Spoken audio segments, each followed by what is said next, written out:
I think one of the key conditions was really to build a framework where people could come together and collaborate. And it sounds like an easy thing to do, but it is actually amazing how diverse a group we pulled together.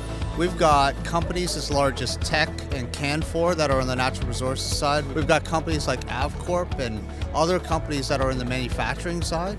And they don't have a lot in common until you bring this recipe of how you actually build digital technologies together. And then you interstitch them with companies like Microsoft and some of the companies that have built platforms, some of the augmented and virtual reality companies like Finger Food Studios and LNG Studios, who are really building really interesting approaches to how you do business. And this eclectic mix is what kind of led to the vision behind the Supercluster.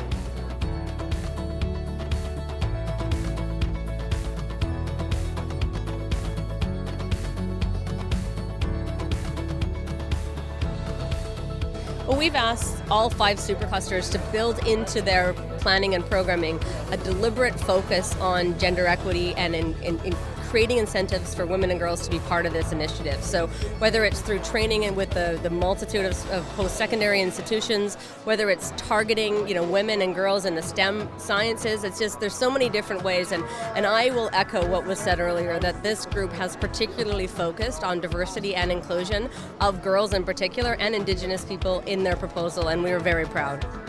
Well, in some ways, the hard work is just beginning because, of course, there's this big idea and this big plan, and now it actually has to be implemented, right? So it's starting today, this afternoon, I understand, with the town hall with 250 organizations that want to be part of the Supercluster right here at UBC Robson, and then they move forward and they have to start delivering. So, I expect in the next year for this plan to be put into fruition. We need to figure out how everybody's going to work together.